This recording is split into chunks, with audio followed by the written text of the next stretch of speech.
किंचन धर्म का दिन अर्थात चर्चा का दिन, आत्मा के आश्रय से जो परिणति प्रकट हुई उसमें ये 10 लक्षण हैं। ऐसे तो असंख्यात हैं, अनंत हैं। आत्मा के आश्रय से अनंत निर्मल परिणमन हुआ है। क्या कहा? आत्मा के आश्रय से अनंत निर्मल परिणमन हुआ है। ये तो तुम्हें समझाने के लिए 10 की बात कर रहे हैं। मुनि भगवंतों को अनंत निर्मल हुआ है।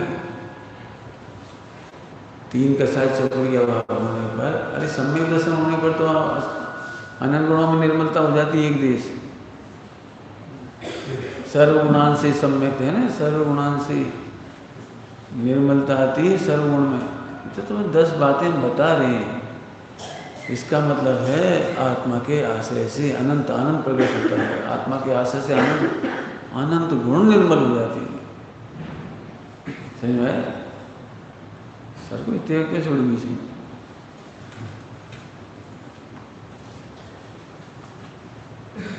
आए बात समझ में? और अनंत निर्मलता को बताने के लिए 10। अब सोचे जरे 10 लक्षण धर्म तुम बड़े भारी नहीं है। आत्मा के आश्रय से ये अनंत का भाग है जो 10 चर्चा कर रहे हैं। क्या कहा? आत्मा के आश्रय से ये अनंत भाग की चर्चा हो रही है। मैं तो अनुमान लगा वो आत्मा कितना अच्छा है। तुम अनुमान लगा उस आत्मा की स्थिरता में कितना आनंद है। आनंद क्या है? क्रोध उत्पन्न नहीं होता, यही तो आनंद है। सब तुम्हें गाली दे रहा है आनंद आ रहा है। वो गाली दे रहा है, तुम्हें आनंद आ रहा है। यही तो आत्मा के आश्रय से आनंद होता है। क्यों सब? वो आपको गाली दे रहा है, आपको आनंद कैसे आ रहा है? अरे मुझे देख अब रहा है। आत्मा को जानने पर ये लगेगा मुझे देख अब रहा है। क्या बोल रहा हूँ? आत्मा को जानने पर लगेगा मुझे देख अब रहा है। वो पूछो उससे। वो इस काले कलूटे को दे रहा है, इस पुद्गल की पर्याय को दे रहा है, इस कर्म के उदय को दे रहा है। ये तो मेरी बिल्कुल भी चीज़ नहीं, किंचित मात्र भी मेरी चीज़ नहीं है। ये है ना, ये तो किंचित मात्र भी मेरी चीज़ नहीं है। ये सब कर्म के उदय में मिली हुई 9 कर्म की सामग्री है। मेरी मन वचन काय को बोल रहा है, वो मुझे नहीं बोल रहा है। कर्म के उदय क्यों बोल रहा है? मुझे कहाँ बोल रहा है? ये आनंद लेना। अब गुस्सा नहीं आ जाएगी? वो खाने को तक नहीं दे रहे, गुस्सा नहीं आ जाएगी? आत्मा को जानने वाला सचमुच आनंद करता है। मुझे भोजन की ज़रूरत नहीं है, और जिसे भोजन की ज़रूरत है उसकी मुझे ज़रूरत नहीं। क्या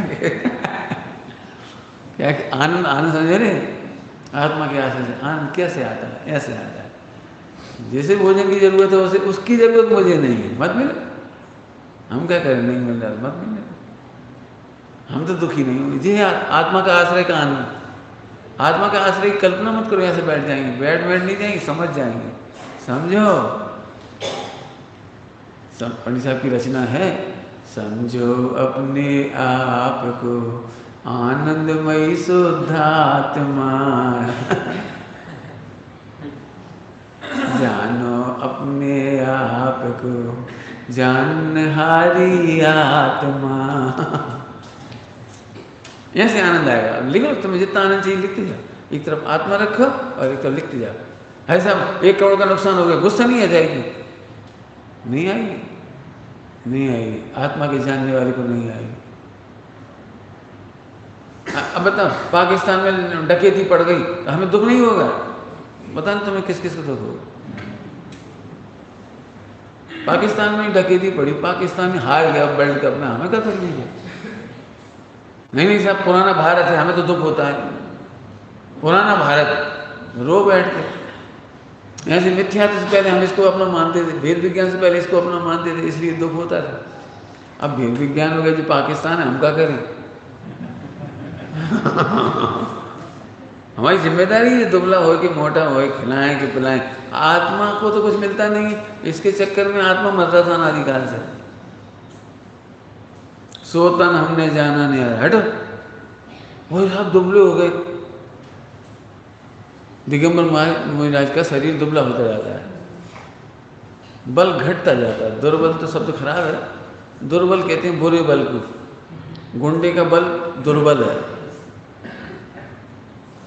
कसाई का बल दुर्बल है। तो फिर क्या होगा? शरीर जीर्ण होता जाता है, शरीर जीर्ण होता जाता है। तो लोगों लगता है महाराज जी कमजोर हो गए। कमजोर नहीं हो गए, महाराज मजबूत हो गए। क्यों? क्योंकि उनकी आनंद की धारा है, वे अपना उपयोग एक समय भी इसमें खर्च नहीं करते। ये तो श्रीमद जी ने लिख दिया। ऐसे हुए थे ना, बीमारी की वजह से शरीर घटता जाता था, तो उन्होंने कहा ये सब पहले तो आप बहुत अच्छे लगते थे, बहुत सुंदर लगते थे 24 साल में, 28 साल में, और अब तो आप बिल्कुल 32 साल में बिल्कुल ही ऐसे हो गए। उन्होंने इतना बढ़िया पत्र लिखा, बहुत बढ़िया पत्र का जवाब दिया। पहले हमें खबर नहीं थी तो हमारा पानी पड़ोसी के बगीचे में जाता था, सब पड़ोसी का बगीचा ले रहा था। जब हमें पता लगा हमारा बगीचा अलग है, ये बगीचा अलग है, तो हमारा पानी हमारे बगीचे में जाने लगे। तो वो लहरा आ रहा है, अब ये सूखा तो हम क्या करें? आत्मा को जानने वाले को सचमुच कोई दुखी करने में समर्थ नहीं है। आया समझ में आया? सम्यक दर्शन का मार्ग असंख्यात जीवों में से एक आदमी समझेगा, उनके चक्कर में अपना समय खराब नहीं करना। लोग क्या सोचेंगे, लोग क्या सोचेंगे, लोग के अनुसार बोलो। नहीं, कान्जी स्वामी ने लोग के अनुसार कभी नहीं बोला। वे जेल में भी गए, भगवान आत्मा क्या कह आए। और पहली बार उत्तर भारत में निकले थे, उत्तर भारत में दिल्ली तक, और इधर तुम्हारी जी कलकत्ता तक, सब जगह, उड़ीसा तक, आसाम तक गए थे। तो गुरुदेव के कान में मंत्र फूकने वाले बहुत थे। हमारे विदिशा में भी पधारे थे 1963 में, सो कान में मंत्र फूका। हमारे नगर सेठ थे, नगर सेठ राजेंद्र कुमार जी सेठ। तो साहब यहाँ की जनता तो स्वाध्यायी नहीं है, और आसपास के गांव की बहुत आई है आज, आसपास के गांव की, उन्हें तो आप अट्रैक्ट करो, अट्रैक्ट क्या कहते हैं, अट्रैक्ट करो, तो ऐसा प्रवचन करो, सब अट्रैक्ट हो जाएंगे, सोनगढ़ पहुँचेंगे सब। तो मैंने देखो गुरुदेव को प्रवचन करना सिखा रहे थे। ऐसे बोलो भाई, सब पब्लिक आएगी सोनगढ़। मैंने गुरुदेव को प्रलोभन दे रहे हैं। तो क्या मंत्र फूका था पता है? मैं उनका नाम लेके बता रहा हूँ, अब तो नहीं है वो जीवित, लेकिन उन्होंने कहा था, इसलिए मैं उनके नाम से कह रहा हूँ। उन्होंने कहा था कि मैंने कहा था। क्या कहा था? आप ये कहना रात्रि भोजन नहीं करना चाहिए, पानी छान के पीना चाहिए, आलू नहीं खाना चाहिए, सारी पब्लिक खुश हो जाएगी। अरे काली स्वामी बहुत बढ़िया उपदेश दे रहे हैं, खुश हो जाएगी पब्लिक। गुरुदेव ने नहीं सुनी, धड़ाधड़ मूसलाधार बारिश। हमें बारिश मतलब भगवान आत्मा। क्या कहा है पद्मनंदी पद्म परमलधारी मुनिराज ने? प्रथम में प्रथम आत्मा को जान। नहीं समझ में आएगा तो बाद में साथ समझा देंगे, पहले तू आत्मा को जान। नहीं समझेगा तो तू शिष्टाचार करेगा, हम देंगे मिला के, बाद में समझाएंगे। पहले हाथ श्रवण ले, श्रावण ने स्वीकार कर, पहला उपदेश देने को लिखा है। आम पब्लिक पहली बार मिला के पास पहुंचे तो श्रावण ने लेने के लिए कहना चाहिए। क्यों? उसे कुछ पता ही नहीं, मत होने दे, बाद में नहीं समझ में आएगा तो हम समझाते जाएंगे। प्रथम में प्रथम आत्मा को जान। गुरुदेव श्री का प्रवचन सुनना पढ़ना, समय सारथी परमानंद का। कौन सी गाता है वो? कहानी पढ़ना दुर्लभ है, विषय भोग बंद, कहा तो बहुत सुनी। चौथे नंबर का है ना गाथा। इसकी कहानी, इसका प्रवचन सुनना, गुरुदेव ने क्या कहा। पुण्य की कथा अनंत बार सुनी है, भोगों की कथा अनंत बार सुनी है, स्वर्ग जाने की कथा अनंत बार सुनी है। मैं भगवान ये कथा कभी नहीं सुनी, इसलिए प्रथम में प्रथम तू आत्मा को सुन। 1 करोड़ में से 1 सम्यक दृष्टि हो गया। नहीं समझे क्या करें? हम सफल हो गए, सब जीव अपनी अपनी योग्यता से समझेंगे जो उन्हें समझना होगा। हम तो भगवान आत्मा से नीचे नहीं आएंगे। अब जे कुमारी तुम्हें मिल ही नहीं सकती यूनिवर्सिटियों में, दिक्कत तो जाए, मिल नहीं सकती, दुनिया में कहीं मिलेगी नहीं ये कुमारी। पंडित साहब ने एक बहुत अच्छी बात कही पंडित साहब की बात कदम कदम पर याद आती है। दर्शन शास्त्र से आज तक कोई सम्यक दृष्टि नहीं हुआ। जैन दर्शन पढ़कर आज तक कोई सम्यक दृष्टि नहीं हुआ। जैन धर्म पढ़े तो सम्यक दृष्टि हुआ। अब हम ये जान का अंतर है जैन दर्शन और जैन धर्म, फिर उन्होंने बहुत अंतर बताए, लेकिन हम सामान्य अभी वो प्रसंग नहीं, इसलिए हमें तो आकिंचन ही समझाना है, इसलिए तो उनकी ये बात है। क्या अंतर है कि सम्यक दर्शन की प्राप्ति, धर्म की प्राप्ति श्री गुरु के चरणों में होती है। जूता पहने प्रोफेसर से नहीं होती। खड़े खड़े हो, बैठे हो, और टेबल कुर्सी पे बच्चा बैठ गए। प्राचीन काल की विद्या ऐसे नहीं होती थी। हाँ, उपनिषद शब्द है। उपनिषद की परिभाषा याद है? बोलो उपनिषद की परिभाषा बोलो। श्री गुरु के चरणों में आत्म प्राप्ति के लक्ष्य से बैठना। श्री गुरु के चरणों में बैठना नहीं लिखा, आत्महित के लिए श्री गुरु के चरणों में बैठा। पहले टारगेट है आत्महित के लिए। उपनिषद से सम्यक दर्शन होता है, हो ही जाता है। तुम बड़े अनपढ़ हो, गवार हो, अंगूठा छाप हो। अभी तो बहुत पढ़ लिख गए तुम लोग, बहुत पढ़ लिख गए। हजारों लाखों सम्यक दृष्टि भी चलते थे जब पढ़ाई लिखाई नहीं थी, जब पढ़ाई नहीं होती थी, केवल सुनते थे भक्ति से। अरे तुम तो भगवान हो, अरे मुझे भगवान का, अरे मैं देह नहीं हूँ, मैं भगवान हूँ, बस वो बोलेगा। अब भी नहीं बुला रहे, इतने में सम्यक दर्शन हो जाता था। केवल पशुओं को ही नहीं होता, मनुष्यों को भी ऐसे ही होता है। ज़्यादा पढ़ने पर नहीं होता है, अभी भी नहीं होता ज़्यादा पढ़ने वालों को, तो 1.5 अकल को नहीं होता। हम तो ये कह रहे थे आनंद इसका नाम है, समझ में आया? आनंद आत्मा को जानने पर आनंद होता ही है। आनंद होता ही को अर्थ करो, क्रोध नहीं आता, सचमुच नहीं आता। तुम बता दो करोड़ों ऐसे एग्जाम्पल दो जिसमें क्रोध आता हो, और मैं आत्मा के आशय से फौरन उसे तुम्हारी हिंदी की शुद्ध भाषा में अपास्त कर दूंगा। बोलो कहाँ गुस्सा आता है? आत्मा को जानने वाले सच में गुस्सा नहीं आता। यही तो आनंद है। ये बड़ी बड़ी रिद्धियां होने पर भी मान उत्पन्न नहीं होता। हमें तो इतना सो ही माना जाता, हाँ नहीं होता उत्पन्न, क्योंकि आत्मा का आश्रय करने वाले, पर्याय का आश्रय करने वाले को मान होता है, शिवोपम का आश्रय करने वाले को मान होता है, रिद्धि सिद्धियों का आश्रय करने वाले को मान होता है। लेकिन आत्मा के आश्रय करने वालों को सचमुच मान नहीं होता है, सचमुच नहीं होता है, सचमुच मायाचारी नहीं होती है, सचमुच लोभ नहीं होता। अब प्रसंग निकल गए सब। आज तो उत्तम आकिंचन कर देना। सुनो, उत्तम त्याग कारण है और उत्तम आकिंचन कार्य है। पिछला धर्म कारण है यहाँ पर, पिछला धर्म कारण है, उन्हें कारण रूप धर्म है और ये कार्य रूप धर्म है। उत्तम त्याग हुए बिना अर्थात ममत्व छूटे बिना अर्थात आत्मा को जाने बिना, सीधी बात है, आत्मा को जाने बिना ममत्व नहीं छूटेगा। छोड़ना, सही सुनना ध्यान से, परिग्रह छोड़ना अलग बात है और ममत्व छूटना अलग बात है। क्या कहा? परिग्रह छोड़ना अलग बात है, छोड़ दोगे मजबूरी, गुस्सा में छोड़ दोगे, लो हम ये घर छोड़ दे रहे, लो घर ही छोड़ दे रहे। डॉक्टर साहब ने बहुत अच्छी बात लिखी है, जिसके पास एक पैसा भी नहीं है उसके लिए भी अनंत पुरुषार्थ चाहिए आकिंचन के लिए। क्या कहा? जिसके पास एक पैसा भी नहीं है, एक परमाणु नहीं बाहर का, उसे भी उत्तम आकिंचन के लिए अनंत पुरुषार्थ चाहिए। कैसा अद्भुत अद्भुत होगा। आकिंचन के नाम पर बहुत स्थूल कथन है 24 परिग्रह का त्याग, लेकिन 24 में से हमारी नजर 10 पे जाती है, 10 पे जाती है, यही गड़बड़ है। यदि मैं तुमसे कहूँ ना 96,000 रानियों के बीच में उत्तम आकिंचन धर्म के धारी थे चक्रवर्ती, झट झट, क्यों तुम्हें लगते नहीं उन्होंने मिथ्यात्व का अभाव किया, मैंने कुछ किया? आकिंचन का मतलब समझते हो? आकिंचन का क्या अर्थ होता है? एक तो वही अर्थ होता है जो किंचित मात्र मेरा नहीं बाहर का, और एक है, ध्यान से सुनना, आत्मा का किंचित मात्र भी अनुभव में नहीं आ रहा है। जब हम आत्मा को जानते हैं, आत्मा का आश्रय करते हैं, हमें किंचित मात्र भी अपना जानने में ही नहीं आ रहा है। जिसका खुलासा क्या लिखा पता है?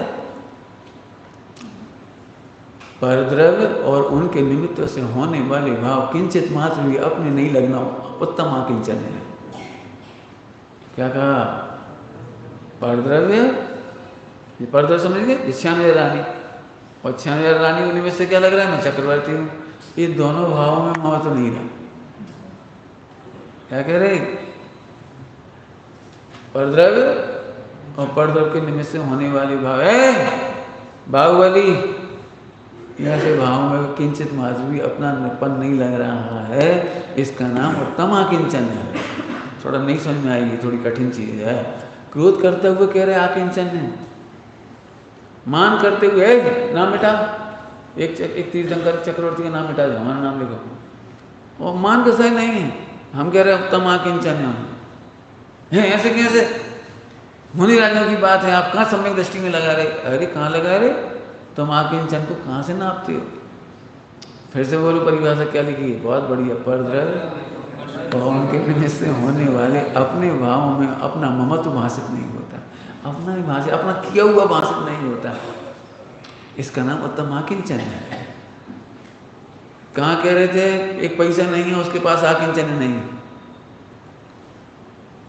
आकिंचन नहीं हो, किंचित मात्र भी आत्मा का नहीं होने योग्य, इसका नाम आकिंचन। भातो अभी भी ऐसा है, हे भगवान मिल जाए, हे भगवान मैं कमा लूँ, हे भगवान कृपा हो जाए, वो तो चाह रहा है। यहाँ तो चाह उत्पन्न नहीं हो रही परिग्रह की, आकिंचन इसका नाम है। परिग्रह की चाह उत्पन्न नहीं हो रही। ये तो थोड़ा कहने में थोड़ा लंबा हो गया, परिग्रह की चाह, लेकिन तुम समझते वहीं से, इसलिए कह रहा हूँ। मैं तो फिर वापस कहना चाह रहा हूँ, भले ही समझ में नहीं आया तुम्हें, या कम समझ में आया, या मेहनत करना पड़ी समझने में। हाँ, जब हम आत्मा में जाते हैं तो किंचित मात्र भी अपने दिखते ही नहीं हैं। किंचित मात्र भी आत्मा के सिवा और कुछ नहीं मेरे पास। समझ में आया? ज्ञान में ज्ञेय नहीं दिखाई देते, ज्ञान में ज्ञेयाकार दिखाई नहीं देते, हमें ज्ञान ही ज्ञान दिखाई दे रहा है। सरल है, कठिन नहीं है, बहुत सरल है, लेकिन समझने में तो थोड़ी मेहनत है, पुरुषार्थ तो लगेगा, पुरुषार्थ लगेगा। इसे समझ में आ रही बात? क्या कह रहे हैं? आकिंचन समझ में आ रहा है कुछ? आत्मा का किंचित मात्र भी अनुभव में नहीं आना। डॉक्टर साहब ने इसके लिए लिखा है, एक सिक्के के दो पहलू, एक ओर से देखने पर आकिंचन है तो दूसरी ओर से देखने पर उसी का नाम ब्रह्मचर्य है। पहले अस्ति नास्ति से कहते थे, अभी नास्ति अस्ति से कह रहे हैं। पहले के धर्म थे ना, संयम और तप, वहाँ अस्थि फिर नास्ति कर रहे थे। यहाँ उल्टा हो रहा है थोड़ा, यहाँ अपरिग्रह आकिंचन है, आकिंचन नास्ति है। आत्मा में रमने वाली परिणति को दो तरह से कहा जा सकता है, कहीं नहीं रमी ये आकिंचन, आत्मा में रमी ये ब्रह्मचर्य। जल्दी बोल रहे, क्या बोला? उपयोग कहीं नहीं रमा ये आकिंचन है, आत्मा में रम गया ये ब्रह्मचर्य। समझ में आया कि नहीं आया? एक ही पर्याय के दो नाम नहीं है, अनंत नाम है। तुम्हें तो 10 बता रहे, तुम्हारे पास फुर्सत नहीं ना, इसलिए जब तुम आचार्य उपाध्याय साधुओं के पास आओगे जंगल में तो अनंत बताएंगे हम तुम्हें। अब तुम 10 ही दिन के लिए तो आए हो, कल चले जाओगे, इसलिए तुम्हें 10 बता रहे हैं। अनंत आनंद की बात है आत्मा को, किंचित मात्र भी नहीं। क्यों नहीं? अब इस पर चर्चा बहुत हो सकती है, घंटों व्याख्यान हो सकती है। एक परमाणु मात्र मेरा नहीं। इसका एक आलोचना पाठ है, किसमें देखना पाठ है ना, आलोचना पाठ। मेरो है एक आत्मता में ममत जुकीनो, और सवे मम भिन्न जान समतारस बीनो। मेरो है एक आत्म, एक ब्रह्मचर्य, बस उसमें जो मौज किया, और सब मम भिन्न जान, भिन्न जान। आया समझ में आया? समय साजी की शैली में कभी स्वांग है, स्वांग। जैसे अभी तुम मनुष्य हो और तुम कुत्ता का सॉन्ग रख लो, है ऊपर से ओढ़ लो। समझ लो तुम नाटक में करते, नाटक में बन के आ जाते हैं बच्चे, कुत्ता बन के आ गए तो सब बच्चे चिल्लाए, ए कुत्ता कुत्ता कुत्ता। अब तो अपन देख के कह रहा है, ये बात तो पक्की, इधर ही देख के कह रहा कुत्ता कुत्ता। वो हंस रहा है अंदर, हमें ही नहीं, हमें ही नहीं। क्यों? पाप को है कि नहीं है? वो कुत्ता कुत्ता कह रहे हैं जहाँ से कह रहे चादर से, ये ऊपर का मुखोटा है ना स्वांग, बाहर से कह रहे हमसे कह ही नहीं रहे, हमसे कह ही नहीं रहे। ऐसे ऐसे क्रोध नहीं आता। क्यों नहीं आता? मैं अलग हूं ना, मम भिन्न जान।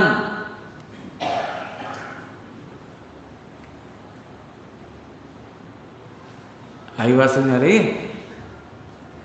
उत्तम आकिंचन माने आत्मा में मग्नता होने पर एक पर्याय के दो नाम।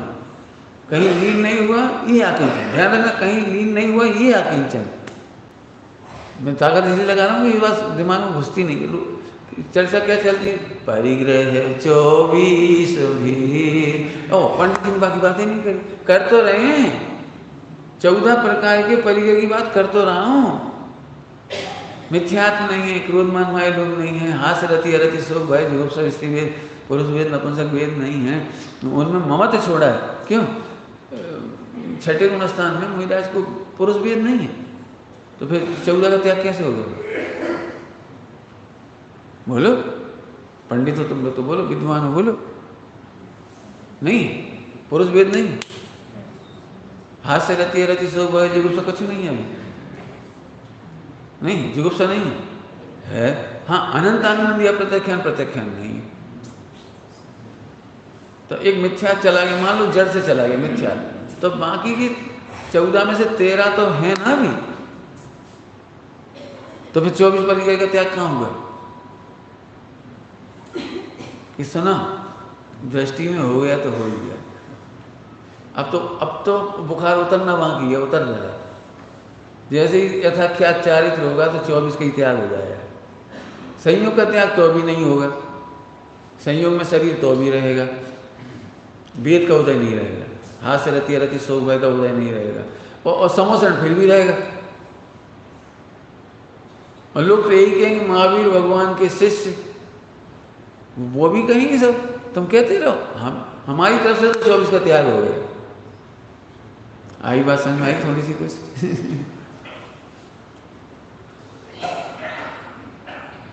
चौबीस का त्याग कहाँ किया? 6ठे गुण स्थान में।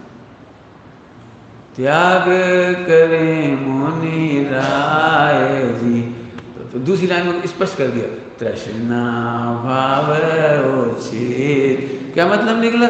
वो 3 घसा चौकड़ी घट गई, घटती जान घटाई है। और फिर चौथी का साथ चौकड़ी भी धीरे धीरे घटती जान घटा घटती चली जाएगी।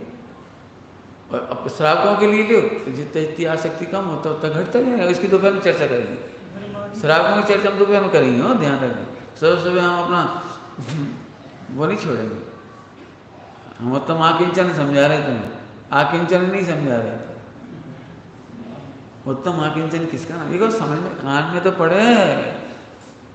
हम तो इसलिए कह रहे जरा सा कपड़ा वपड़ा कम कर करा दिया किसी ब्रह्मचारी ने, हमें कोई मोह नहीं है, मोह नहीं है। नहीं पंडित जी, हम ऊपर से मुंह नहीं भले ही नहीं, लेकिन अंदर अंदर से हम सब कोई लोग मिलेंगे, बहुत मिलेंगे ऐसे। पंडित जी अब हमें मोह ही नहीं रहो, हमें बड़ी खुशी हुई। हमने कहा अच्छा तुम्हें मोह नहीं रहा तो क्या करते तो? पंडित जी अब तो दुकान जाना भी बंद कर दिया, बच्चों ने सब संभाल लिए, और हम तो 24 घंटे में 2 रोटी, इतनी सी मूंग की दाल, इतनी सी लोकिया खाओ तो बस। पचत नहीं है कि खाओ तो नहीं है।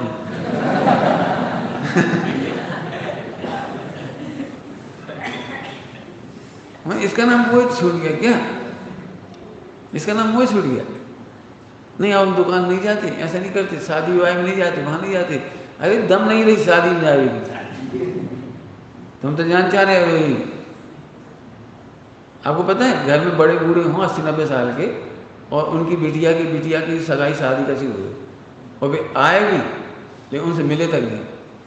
मिले तो हालचाल पूछे कैसे तबीयत है, और जब नहीं गई दादा तुम्हारे बिना कैसे हुई। इतनी दुख होता है, इतना दुख होता है, इतना दुख होता है। इतनी क्या जाते भले, हम नहीं जाते भले। हमारे बुंदेलखंड में कहते मोह छायनो तो करने चाहिए, मैंने औपचारिकता तो करना चाहिए। इतनी भी नहीं कही दादा तुम्हारे बिना शादी नहीं हुई। नहीं दादा तुम कहो हम जैसे ले जाए, हम तो ले जाए तुम्हें, उन्हें जाने नहीं है, इन्हें ले जाने नहीं है, इतना क्या दे बस। फिर वे क्या कहते पता है, वे तो चले गए, तो बैठे रहते आज मोड़ी को आग लग रहा है, ऐसा हो रहा है, बारात आ गई। उनने तो बहुत कही हमारे बिना कुछ नहीं की, लेकिन हम गए जा नहीं पाए बस वैसे। उनने तो बहुत कही, अब क्या बताएं, कीमत तो बहुत है वहाँ हमारी, लेकिन हम जा नहीं सके, तब घुटना दुख रहे थे, सो नहीं गए। है गधा। इसलिए कह रहे पहले आत्मा को जान, पूरी दृष्टि बदल जाती है। एक जैन शासन कहता है बीमारी का होना पुण्य का होता है। भाई कोई नहीं कहता पुण्य का होता है। पंडित जी ऐसे तो हमने कहीं नहीं पढ़ी। अब दिक्कत है तो मैं आँख होंगी तो पढ़ूंगी। और पंडित साहब ने एक बात कही है, बहुत अच्छी, सुनना ध्यान से। इंद्रिय ज्ञान से पढ़ना मत सीखो, अतीन्द्रिय ज्ञान से पढ़ना सीखो। और जो ब्रह्म स्वभाव को जानेगा ना आत्मा को, वो ही पढ़ पाएगा अतीन्द्रिय ज्ञान से। और हम प्रूव कर देंगे, हमने कहा देंगे तुमसे। मैंने समाधि मंड के प्रवचन किए, शायद 20 साल से ऊपर हो गए, 20 साल से ऊपर हो गए तब किए। उस समय मैंने 1.5 घंटा 2 घंटे का प्रवचन किया इस बात पर कि बीमारी का होना पुण्य का उदय है। जिसके अपने प्रयोजन पर दृष्टि होती है उसे पुण्य का उदय लगता है। जिनकी भोगों में दृष्टि होती है उन्हें पाप का उदय लगता है। बहुत ध्यान से सुनना, मैं अभी ज़्यादा व्याख्यान नहीं करूँगा इस पर। और जिन्हें सुनना हो तो फिर उसको सुनना। मेरा पाप पुण्य धर्म धर्मी जो उसका प्रवचन है उसमें मैंने खोला है पुण्य पाप। खरेखर देखा जाए, अब देखो फिर सुनने में वही लगेगा, कहीं लिखा नहीं मिलेगा तुम्हें। प्रयोजन से अर्थ बदल जाती है, प्रयोजन से अर्थ बदल जाती है। स्वामी जी ने जो बात कही है ना, वो गुप्त अभिप्राय कहलाता है। गुप्त अभिप्राय हम बहुत स्पष्ट कह रहे, गुप्त अभिप्राय। मैं भी कह रहा हूँ ना गुप्त अभिप्राय, छिपके थोड़ी कह रहे। और प्रूव कर देंगे बिल्कुल। क्या पुण्य पाप की उदय कोई वस्तु नहीं है। ऐसे धक्के, ऐसे झटके उस समय भी लगते थे लोगों को। हैं कैसी बातें कर रहे हो, करना नहीं हुआ, लिखा हुआ है, आगम में लिखा है। अरे आगम किस नए से कह रहा है, हमें पता है। पुण्य पाप का उदय कोई वस्तु नहीं है, मात्र पर द्रव्य का परिणमन मात्र है। पुण्य के उदय में पैसा आया, पैसा वैसा नहीं आया। पुण्य के उदय में अन्योन्य भाव है, पुण्य का उदय अलग है और पैसा अलग है। अब जी ऐसे अन्योन्य भाव का अर्थ कौन खोलता है? जो गुरुदेव ने खोली। पुण्य के उदय से शरीर में साता नहीं आती, समझ में आती कई बार। चार अभाव सुनना मैंने चार अभाव के प्रवचन में बहुत खोला है इसको। वर्णमन मात्र है तो फिर लिखा है, फिर पुण्य पाप का उदय क्यों कैसे कहने में आता है? उपचार से। उपचार से कैसे कहने में आता है? तू जिसे अच्छा मानता है उसे हम साता का उदय कह देती, तू जिसे बुरा मानता है उसे हम असाता का उदय कह देती। तुम क्या मान रहे हो? तुम्हारे अभिप्राय से बोल रहे, समझ में आया? रामचंद्र जी को वनवास मिला, दिया नहीं कह रहा हूं मैं, मिला। दिया और मिला में फर्क है। मिला, राज्य नहीं मिला इसलिए वनवास मिला। उन्होंने वनवास दिया थोड़ी था। समझ में आया कि नहीं आया? वे बहुत प्रफुल्लित थे, इतने प्रफुल्लित थे आप कल्पना नहीं कर सकते, इतने प्रफुल्लित थे। आप कल्पना कर सकते हो? केवल आत्मज्ञानी ही कल्पना कर सकता है कि उन्हें बहुत आनंद आया। राज्य का संकट छूटा, सिंहासन से बंधे रहते तो अयोध्या से बाहर नहीं जा पाते। एक बहुत अच्छी वक्ता ने बहुत अच्छी बात कही, राम बन गए तो वे राम बन गए।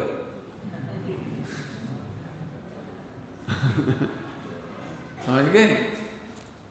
राम बन गए, नहीं तो राम थोड़ी बनते। भरत की कहानी क्यों नहीं चलती इतनी, और की कहानी क्यों, राम की क्यों चलती है? क्योंकि वे बन गए तो वे राम बन गए। आनंद है, देखने का तरीका है। क्या आनंद आया होगा? मुझे तो लगता है आनंद, मुझे तो बहुत लगता है आनंद हुआ है कि हाँ, भरत को जितने मुनिराजों का दर्शन नहीं हुआ उतने मुनिराजों का दर्शन केवलियों के समोसरण रामचंद्र जी को मिले। पता ना भाग्यशाली कौन? बोलो कौन? और एक दिन भी भूखे नहीं मरे, भूखे नहीं मरे। जैसे मुनिराजों को अनुदिष्ट आहार मिलता है ऐसे अनुदिष्ट आहार मिल जाया करता था। एक दिन भी फुटपाथ पे नहीं सोए। जंगल में एक दिन सोने का नंबर आया था तो रामटेक की रचना हुई थी। रामटेक है ना, रामटेक एक उसी वहीं ऐसी जगह थी, किसी ने ठहरने को जगह नहीं दी, किसी ने आदर से ठहरने को जगह नहीं दी, तो वहाँ रामटेक की रचना हो गई। पढ़ लेना वो तो। मुझे देखिए ना वो आनंद क्या था, मतलब सिंहासन की झंझट में आनंद होता है।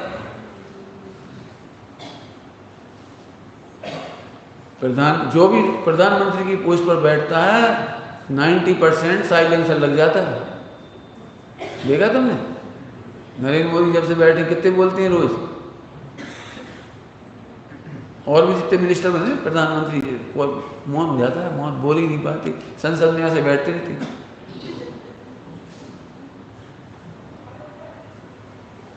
देख लेना, आप क्या समझे? राज्य का मिलना सुख है। अब देखो एंगल बदल गया, झट पूरा पुण्य का उदय था, चले गए हुए। और भरत का पुण्य का उदय था, क्यों? पाप का उदय था। एक्चुअली तुम घातीय प्रकृतियों के उदय को उदय नहीं मानते, इसलिए पुण्य पाप को नहीं समझते। उन्हें मुनि दीक्षा लेने के भाव हो रहे थे और नहीं ले पाए। जो घातीय कर्म का उदय आया तो पुण्य का उदय था कि पाप का उदय था? हम दीक्षा लेके जाना चाहते, मजबूरी में रहना पड़े, ये पुण्य का उदय है। अब सोच लेने जरा, अब गुरुदेव ने सही बोली थी कि नहीं बोली बात, बोलो। लेकिन ये बात कोई नहीं बोलता था हिंदुस्तान में जो गुरुदेव ने बोली है। पुण्य पाप का उदय और उदय की सामग्री ये उपचारित मात्र है, सब करना नहीं हमें लिखी। तो गुरुदेव ने कहा निमित्त का ज्ञान कराया है। क्या कहा? पुण्य के उदय से सामग्री मिलती है, ये ज्ञान नहीं कराया है। वहाँ निमित्त का ज्ञान कराया है कि जब सामग्री मिलती है तो वहाँ वो निमित्त होता है, साता का उदय, पुण्य का उदय, पाप का उदय, इतना ज्ञान कराया है। पंडित साहब का कितना बढ़िया सूत्र है पंडित साहब का, कर्म का उदय भोगना जरूरी नहीं है। कर्म फलों को भोगना तुम्हारी मजबूरी नहीं। हाँ, कर्म फलों को भोगना तुम्हारी मजबूरी नहीं, अज्ञानता है। अब इस वाक्य में कितना दम होगा सोचो। एक पूरे कर्णानी के ऊपर एक लाइन है पंडित साहब की। क्या बोला? कर्म का उदय भोगना मजबूरी नहीं, अज्ञान है। एक लाइन में सब कुछ कह दिया, सब कुछ। नौकरी करना तुम्हारी मजबूरी नहीं, अज्ञान है। शादी करना तुम्हारा, बोलो, मजबूरी नहीं है, अज्ञान है। पहले फंस जा, फिर के हमारा पति खराब, वो तो कि पंचम काल में पति तो खराब होता ही है,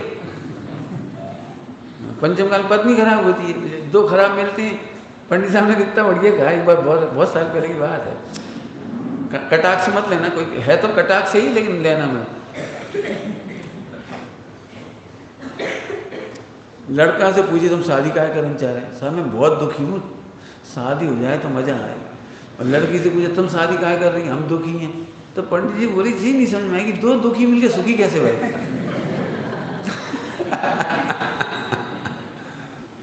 बोले जी हमारी गणित समझ में नहीं आ रहा, दो दुखी मिलकर के सुखी कैसे हो गए? हम ये भी नहीं कह रहे सुख का भ्रम हो गया, कोई माई का लाल नहीं कह सकता सुखी होती है। एक बहुत अच्छा लेख छपा है अपने विवाह समुद्देश्य नाम से, जुगल किशोर जी युगल कहें, हाँ मुख्तियार, जो मैं युगल कह रहा था जुगल किशोर जी मुख्तियार, उन्होंने एक लेख लिखा है विवाह समुद्र। उसमें लिखा है विवाह में सुख की संभावना है, दुख की गारंटी है।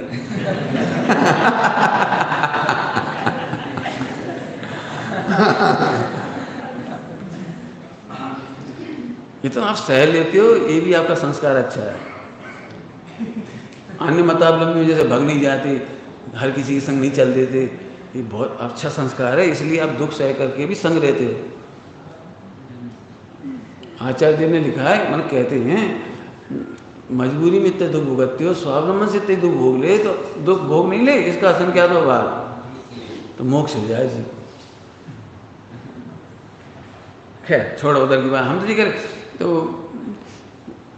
बात पुण्य पाप उधर चल रही नहीं, तो पुण्य पाप को उधर पढ़ने की आंख चाहिए। पंडित साहब ने कहा है इंद्रिय ज्ञान से तुम्हें कुछ समझ में नहीं आएगा, इन चक्षुओं से पढ़ के कुछ समझ, समय सारी में नहीं समझ में आएगा, इन कानों से सुन के तुम्हें कुछ समझ में नहीं आएगा। उलट पुलट है, कुछ उलट पुलट, अतीन्द्रिय ज्ञान से देखो दुनिया कुछ और है। माँ सचमुच आनंद है, सचमुच आनंद है, कोई दुखी नहीं कर पाए। मैं तो बहुत छोटा था उस समय जब मैंने बस सुनाई ना कहानी आपको, घटना हमारे जीवन की। मैं छोटा ही था, 20-21 साल का, 21 का भी नहीं था, मैं 19-20 साल के होंगे। और घर में नुकसान हो गया, गरीब स्थिति में नुकसान हो जाए तो थोड़ा बुरा तो होता ही है। और मुझे बिल्कुल कष्ट नहीं हुआ उस समय। स्वाध्याय का रिजल्ट बता रहे हैं, स्वाध्याय की वजह से, स्वाध्याय सुनने का ये फल। तो लंबी स्टोरी है, पहले सुना चुके इसलिए नहीं सुना रहे हैं पूरा, सबको पता है। तो हमारी मम्मी बोली तुम दुखी नहीं? पिताजी बहुत दुखी हैं, पूरा घर दुखी है, तुम दुखी नहीं? मैंने दुखी होने की क्या बात है यहाँ? दुखी होने की बात क्या है? अरे उस जमाने में मैंने समझ लीजिए 82 की बात है, 80-82 की बात, 80 की पहले की बात है। 10,000 रुपये का नुकसान हो गया मतलब। उस समय का 10,000 तो बहुत कीमत है, 40 साल पहले। तो हमने कहा देखो पिताजी से कह देना कि दुखी होने की ज़रूरत नहीं, हमें भी दुखी होने की ज़रूरत नहीं। क्यों? अरे मरते समय आप हमें छोड़ के जाओगे 1 लाख, तो 5,000 कम छोड़ देना, 10,000 कम छोड़ जाना, 5 लाख की वजह 490 दे जाना। हाया करने की क्या जरूरत है, आनंद करो। अब पहली बार उन्होंने सुनी ये बात, एक दिन क्या कह रहे, मैंने सही बताओ मरते समय छोड़ोगे कि नहीं छोड़ोगे? यहाँ छोड़ेंगे, जब छोड़ोगे तो 10,000 कम छोड़ देना, हम 4 भैया हैं, 2,500 कम ले लेंगे। तो हमारी अम्मा बोली, मैंने माता जी बोली तो फिर तुम्हारा नुकसान तो भाव, उनको तो नहीं भाव, चलो वे तो मुस्कुराएंगे, तुम्हारा तो नुकसान भाव, हमारा भी कहा कि नुकसान हमें फ्री फंड के मिले, जितने मिले फ्री फंड के मिले, हम घर में माथा पड़े। और एक बात मैंने कहा ध्यान रखो, आप हमें 5 लाख दे जाओगे तो हम इतने बेवकूफ़ थोड़ी तुम्हारे 5 लाख भोगेंगे। यदि हमारी शादी हो गई, बच्चे हुए, तो हम 25 लाख छोड़ के मरेंगे, तो तुम्हारे 5 लाख तो वैसे ही छूटेंगे जिसके लिए तुम रो रहे हो। अब इतनी सी सोच में कितना मजा है बोलो। 80-80, 90-90 साल की उम्र में लोग मुकदमा लड़ रहे सगे भाइयों से, 60-60 साल की उम्र सगे भाइयों से लड़ रहे हैं पैसा के पीछे। उसकी पिटाई तो फिल्म करेंगे अपन। अभी तो आकिंचन का समय बिल्कुल नहीं, मैं सर महामूरा के पैसा के लिए लड़े, पंडित साहब ने बहुत अच्छी बात कही है, सुनने जैसी बात है, बहुत ही सुंदर बात है। जैन दर्शन में आत्मज्ञान, आत्मज्ञान है, आत्मा से शुरू होती है पंडित साहब की चर्चा।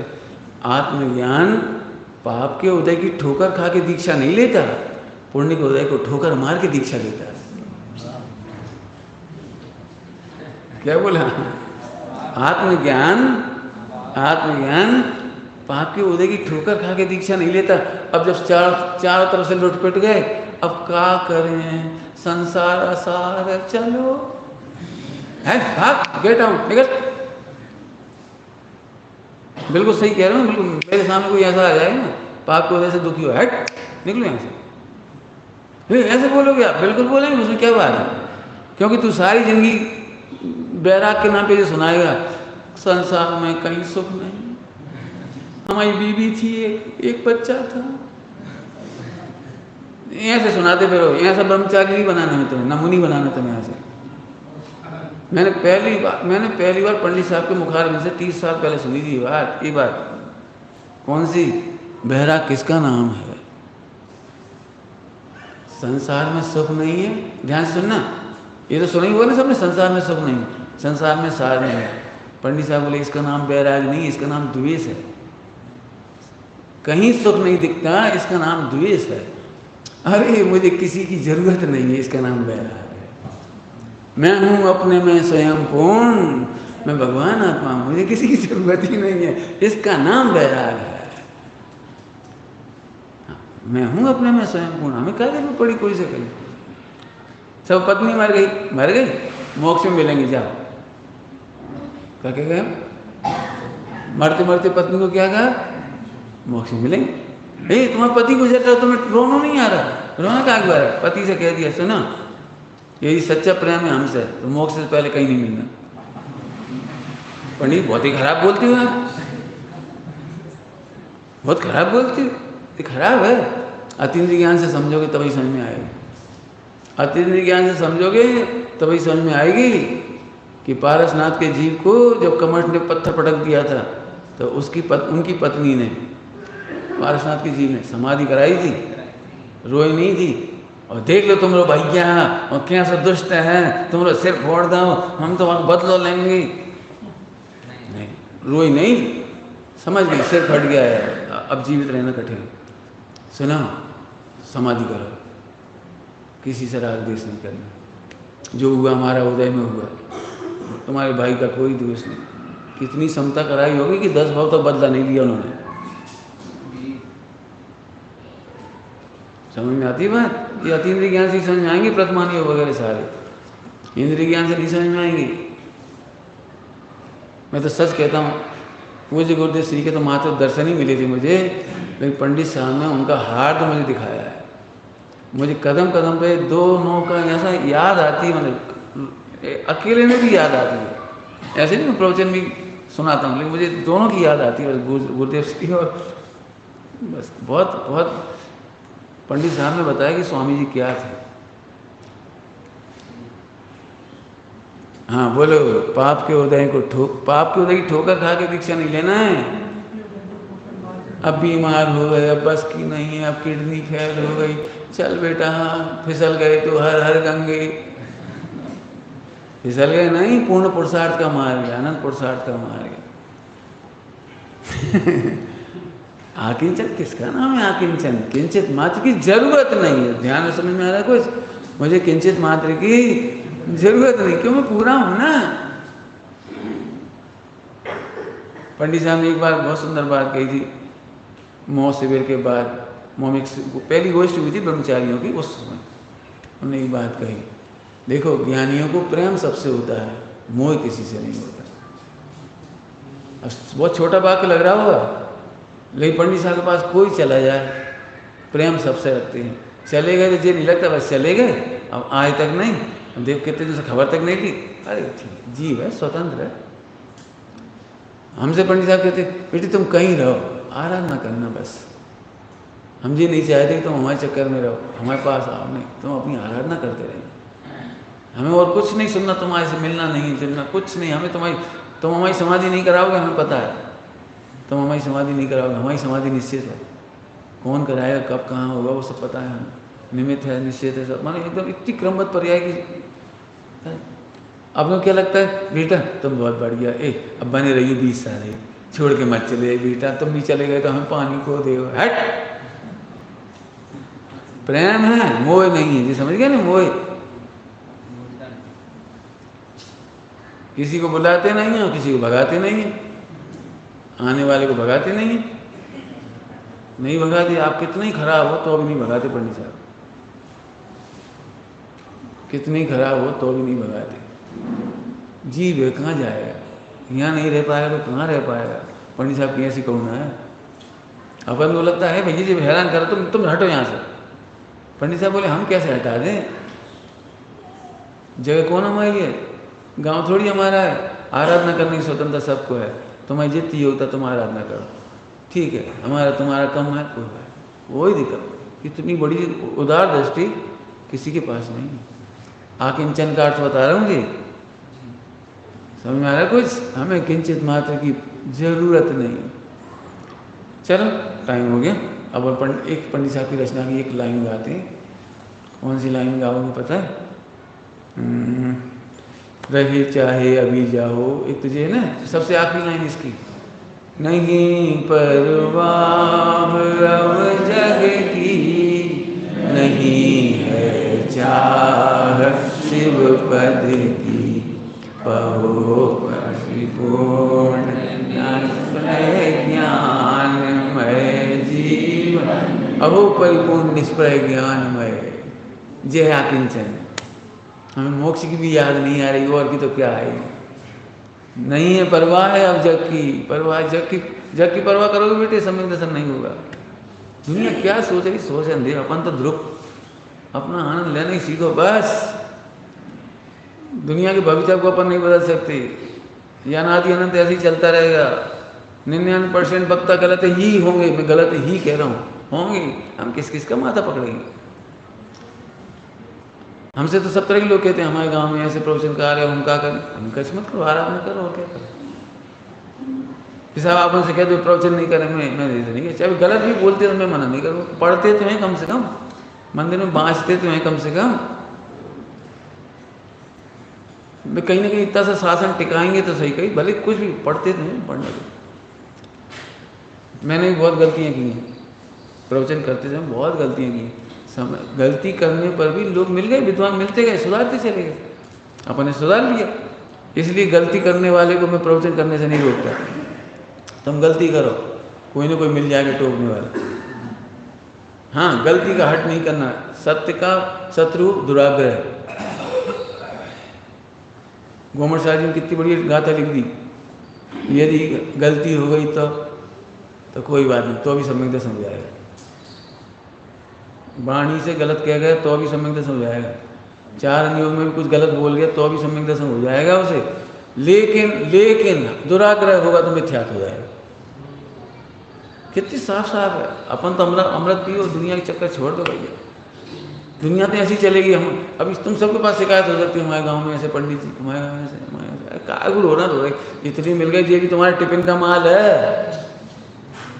क्या कह गए? जो मिल गए टिफिन का माल है। कभी दुखी मत हो, हमारे ऐसे पति देवता धर्म नहीं करने दे रहे। तुम्हें धर्म करना नहीं था, तुमने खुद पसंद करके इसे टिफिन में लाई हो। जो पति देव ऐसे तुम्हें लाई हो, कोई और कोई नहीं दिया। हम गए तुम्हें पति देवता चाहिए थे, तुमने इतना पुण्य क्यों नहीं मांगा तीर्थंकर जैसे पति मिलती? गलती तुम्हारी है। सम्यक दृष्टि पति मिलते, तुमने गलती तुम्हारी है। पति को दोष मत दो। ऐसे पति से कह रहे तुम्हारी टिफिन की पत्नी है, अब जैसी ये भुगतो माने भेद विज्ञान करो। रोना मत रो। लिखा है सब, पति पत्नी का योग एक दूसरे के कर्म का दंड देने के लिए होता है। वो जब इसका पाप हो जाता तो जब बिगड़ जाता, देख लेना आप। और जब जैसे राजी होता तो जे नाराज हो जाती, तो फिर जी माथा पीटता है। कभी जे रूठते रूठते ही रहते। एक दूसरे को दंड देने के लिए विधाता ने निश्चित किए हैं। हमारे मैंने कहा ना, मेरे चाचा जी से कहा मैं ब्रह्मचर्य ले रहा हूँ, तो बहुत खुश हुए, बहुत बढ़ के। मैंने क्यों, तुम्हें क्या दिक्कत है?